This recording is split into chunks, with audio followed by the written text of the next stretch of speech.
Hey, it's lockdown. People will watch anything, particularly two idiot blokes cocking up a souffle.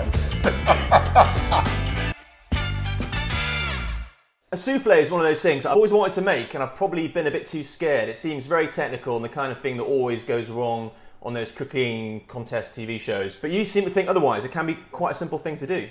I'm old enough to remember my mum worrying about soufflés at dinner parties. It's that kind of period of sort of Fanny Craddock world. Science is really kind of easy. Real key to it is these ramekin things that your mum loved so much. So when you put this foamy mixture, it's kind of like a foamy omelette mixture you put in it, and you put it in the oven, it's going to blow up like you wouldn't believe from all the air inside the foam expanding, and it's going to set. And as long as you make the sides of the ramekins so that they're not going to stick, it'll literally erect itself out of the ramekin and come up tall and thick and stiff. And if it goes wrong, it is profoundly humiliating in so many sort of psychotherapeutic ways. Why does it go wrong? What causes a souffle to lose its erection? Probably the thing that destroyed it for all of our mums was neurotically peaking in the top. And all the heat comes flying out of the oven, steams up your glasses, and it wilts.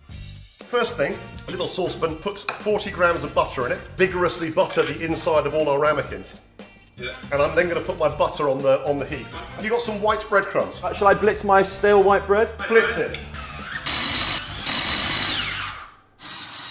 So the breadcrumbs, if you can call them that, mine are more like bread lumps. You do actually own a blender. I thought you were doing it with a lawnmower, frankly, but that's great.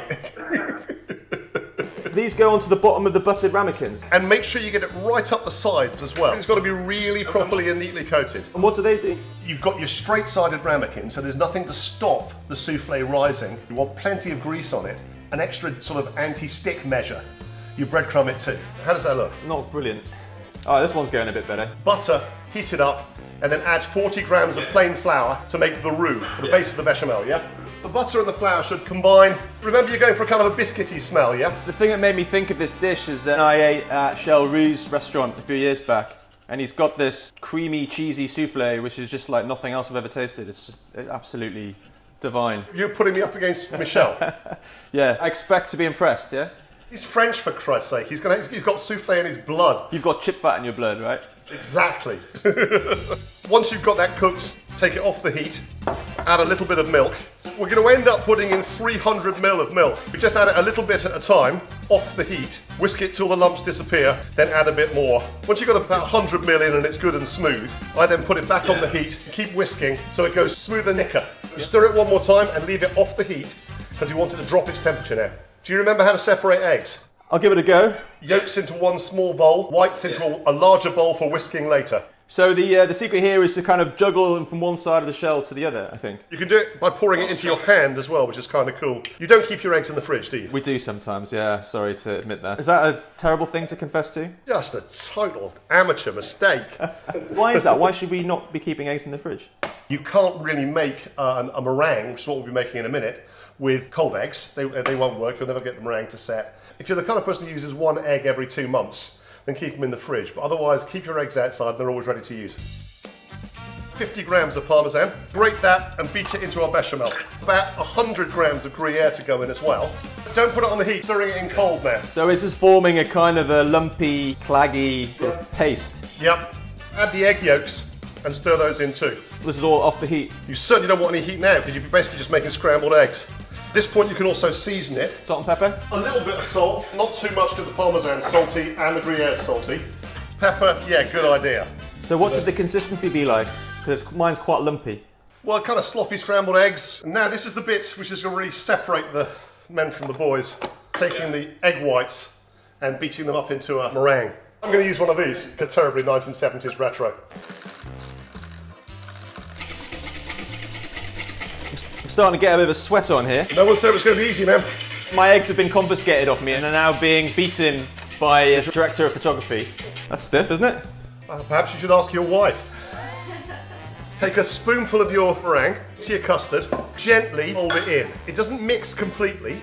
All you're doing is using the foam to lighten the custard. And then by the 3rd or 4th spoonful, you'll see you're getting a very, very lightened mixture. So the key here is a sort of a light touch. A very light touch. You want to move your spatula through this stuff as little as you can. You got it, you got it. What I like about this is, I mean, you can talk about this all you like and you can read as many instructions as you want.